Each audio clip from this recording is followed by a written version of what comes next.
Absolute bombshell information here. Brazilian scientists and academics write an open letter on the science of the coronavirus pandemic. Yeah, all the leading these are world-renowned, won awards and all sorts of things. Open letter, absolutely, tons of them down here, and they're going ballistic at the propaganda. Okay, a little excerpt here. Have they followed the science? Not at all. They have followed the science wing, which they like, and the scientists who they chose to place around them. They ignore the other wing of science, since there are also hundreds of scientists and articles that oppose their positions and measures. Worse, scientists are not angels. Scientists are people, and people have likes and dislikes, passions and political party preferences. Yeah, okay, this is bombshell stuff here. It's never going to get seen by anyone if I don't make a video about it. It's a Brazilian newspaper, released on the 25th. You know, what chance anyone in the Lame Street media reporting any of this? But it's basically calling the whole thing a complete fraud, complete scam. You know, and yeah, we've got to get it out there, got to get it seen. Big news, big news again. If you haven't seen it, I've just watched the film Contagion. This is because the same people who devised the lockdown policy and social distancing were consultants on this film. So what does the film want us to believe? Because it's a CIA predictive programming film, it wants us to believe that the answer, well, the film, the public are begging for a vaccine off the government. We are told the government promised us a vaccine. You know, that actually the public are turning up with guns demanding this vaccine. Okay, so the narrative of this film is we're all supposed to be begging the government for a vaccine, but the virus escapes from a lab by accident. Okay, you know, this is the narrative that they're pushing, and that it's the scariest thing ever. So yeah, whatever is in this film, take the opposite view. So if they're saying the virus escaped from a lab, it didn't escape from a lab, it's a hoax. If they're saying the virus, we're all begging for a vaccine, you know, that's because the people who advised on the film were probably being blackmailed by the vaccine companies, and you know, that's the whole polemic. Save us with a vaccine. No thanks. No thank you. Virus Mania, highly recommended. Virus Mania, link below. You don't have to buy it. Wow, what an eye-opener. What an eye-opener. I'll do a report on this. Whole thing's here, links below, go and read it. It's not a conspiracy theory, this book, Virus Mania. It is simply reporting things that the mainstream media won't report and won't tell us about. You've got to read this book to find out that, you know, what's really going on. Okay, so where are we? I've got so many links open, it's ridiculous. I've been campaigning all day, non-stop, all night, everywhere I can think of, blogging, trying to save the world. Okay, yeah, so what they're doing is they're using science as sort of an infallible, we're only following the science, as politics hide behind it. No one trusts politicians anymore, so what they do is they hide behind anything we do trust. Institutions like the OPCW, they hid behind that, corrupted. So what they do is they corrupt everything that we formerly trust, everything. Jesuit destroyers. What they're doing is they're destroying everything that we trust, and now they're actually trying to destroy science. They are, because it's not science. They're saying, the politicians are saying, we're only following the science. No, you're not. You're following the thesis of a 14-year-old girl, you know, Laura, with a bit of help from her dad, and a load of computer modelers who aren't medical specialists. 2006, just to repeat what happened, the whole medical profession establishment at the time, as far as I can gather, were fighting hard against this social distancing and lockdown idea. The entire medical establishment in 2000, I'll just repeat that again. So these fraudsters, politicians, are telling us that they're following the science. It's all lies. Okay, and it's all meant to make, you know, because people stupidly trust in blindly, they have blind faith in arguments from authority, from science, quote unquote. Science falsely so. I mean, it's not real science. Yeah, so Hitchens is not talking to me in the way. He's fell out with me because I've been saying some pretty cutting things to him. I've been calling him Peter the Whisperer, because he is the one that keeps giving me these links. He's giving us all these tip-offs from his sources, but he's not reporting them himself. I mean, What is all that about? Seriously though, I mean, I did say to him, people thought they were dying for freedom and free speech, not for our main political pundits to be, whisperers. And we don't want you tipping us off. We want you just telling everyone the truth. The whole thing is one big corrupt scam. At least John Redwood is allowing me on his blog to just say how it is plainly. John Redwood MP. Okay, Contagion. I said to Peter, I'm trying to get him to read the book Viral Mania. I've sent him the PDF link. I think he is going to read it. He's sort of sent me smoke signals that he's going to read it. He allowed me to post loads of excerpts from it on his blog, but then mysteriously deleted them when Andrew Marr turned up around that time. Okay, so yeah, Andrew Marr's posting on his blog now. Contagion. So I said to Peter, I said, don't you think the very name is a bit of a clue? They're calling the film Contagion because they need us to believe in contagion. This is a predictive programming film. Just watch the film Contagion that had the same people who decided this lockdown policy and social distancing as consultants. This is a classic predictive programming. So what do they want us to believe? The fiction. This isn't me on Redwood's blog. The fiction. 1. The virus is worse than your worst nightmare. 1. 2. The only answer is a vaccine and the people demand it. 3. The virus was man-made and accidentally got out of a lab. The reality. 1. A normal seasonal coronavirus was turned into the biggest political hoax in human history as the EU and the WHO had decided in September everyone was going to be vaccinated no matter what. Yeah. There it is. 12th of September 2019. Vaccinations for all. Okay, so, Hitchens knows this, Redwood knows this. I'm just trying to get them to. They're in positions to do something about it, and I'm trying to get them to speak plainly, like I'm speaking plainly. Why can't these people speak plainly? It really is a puzzle to me. Okay, during this pandemic, the term science has been used ad nauseum. That has been repeated to exhaustion. Science, science, science. I'm pro-science, far from the science. Through the science and to the science, I guide my decisions and acts. I am therefore fully right to do so. These are all quotes. Quotes from... So obviously they're talking about Brazilian politicians mainly. So all the politicians all over the world are using the same trick, the same tactic. Who has put them up to this? Okay, Big Pharma, obviously. It's not even the World... Well, it is the World Health Organization because they're controlled by Big Pharma, but, they're all involved in this scripted plot against the people and this deception. Okay, so yeah, this is what they're doing in Brazil, same as what they're doing here in the UK, hiding behind the science. It's not science, okay, all lies. But they're saying here, it is clear that the intention here is to lead all of us to the idea of decisions based on something unquestionable and infallible as scientific law, such as the law of gravity, for example.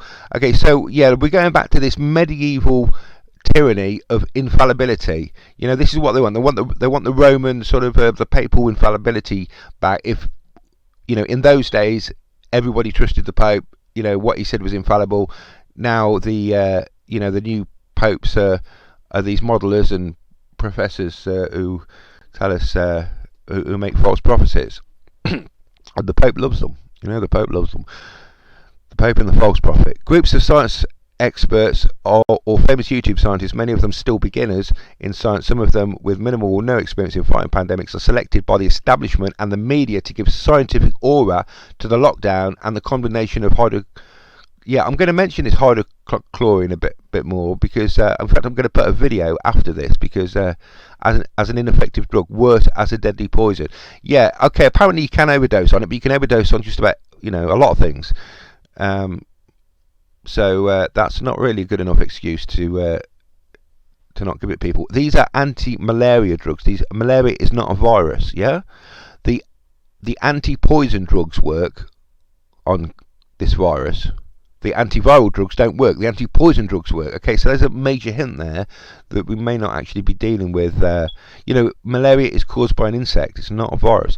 Okay, so that disastrous apocalyptic simulations for the Imperial College. See, the Imperial College has destroyed the entire world. These are Brazilians talking about our Imperial College. The Freemasons. run the show there.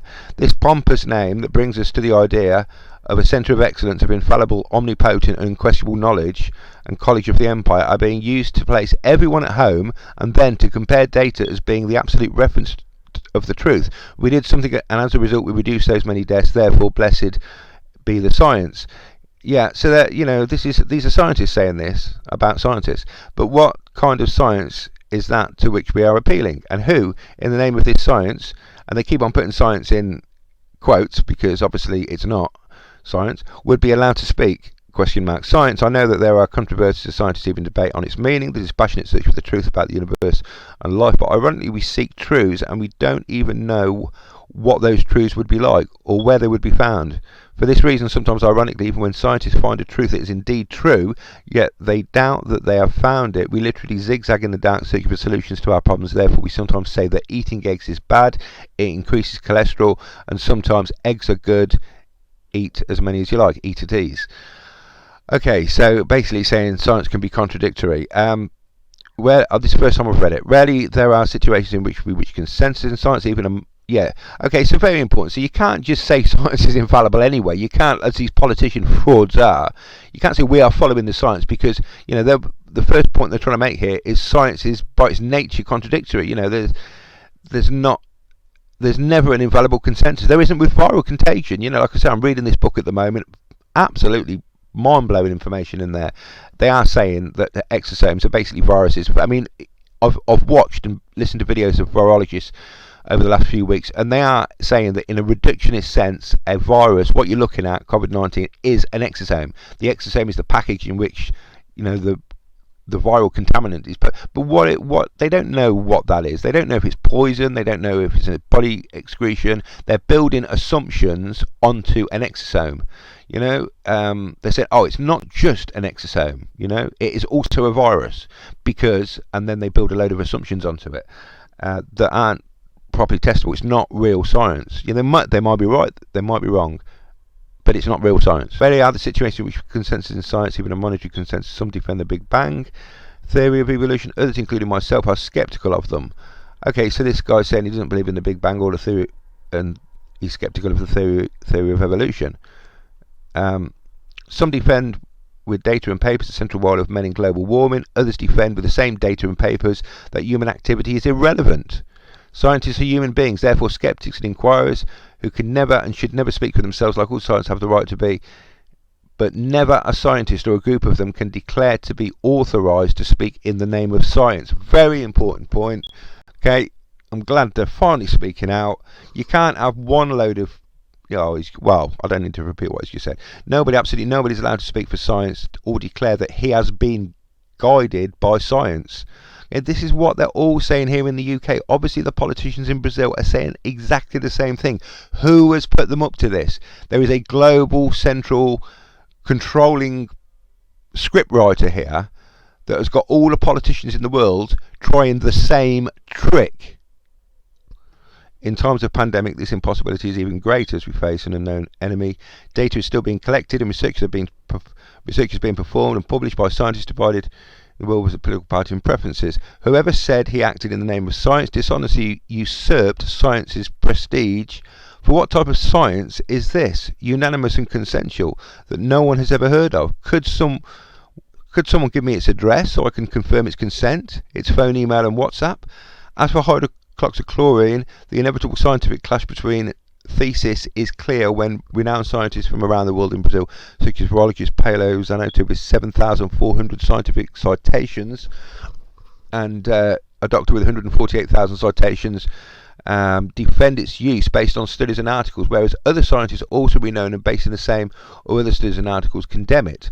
Numerous countries such as USA, Spain, France, India, Israel, Russia, Costa Rica, Senegal use the drug to fight COVID-19, whereas other countries refrain from using the drug as one of the strategies to contain it because of the controversial tactics. Who then speaks here in the name of science? Okay, so this is all good stuff. I'm not going to read any more. You can read it for yourself here. The open letters signed by all of the bigwigs in the field.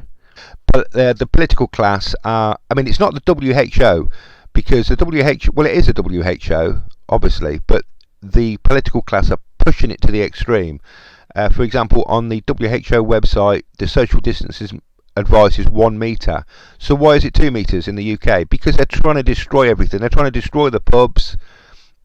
They're trying to destroy everything. That's what they're doing. They're out. Someone's told them to wreck everything. If we've got a 1 metre, I'll just repeat that. The WHO website is advising 1 metre social distance. That's bad enough. But 1 metre means the pubs stay open. Yeah, the restaurants stay open. 2 metres, the pub stays shut, the restaurant stays shut. Everything, is, you can't go to the gym. So, why are they doing that when the official advice from the WHO is only 1 metre? They're doing it because they're out to, like I say, common cold communist coup. With a lie this big, we can get away with anything we want. The people were ordered to stay in their homes, to avoid travel, avoid contact, to sit it out.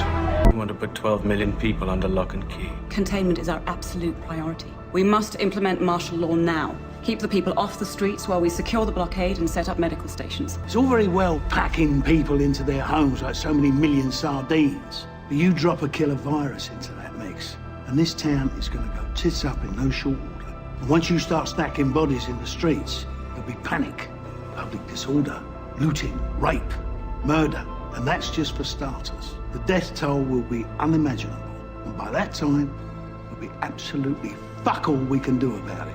You have to think of the millions that we'll be saving. Are you talking about people or pound notes? Empty cities, deserted streets. We can get away with anything we want. The virus spread among the population like a common cold. With hundreds of thousands unemployed, homeless and destitute, the situation has reached breaking point. It now remains only a matter of time before the laws of nature seek to redress the balance.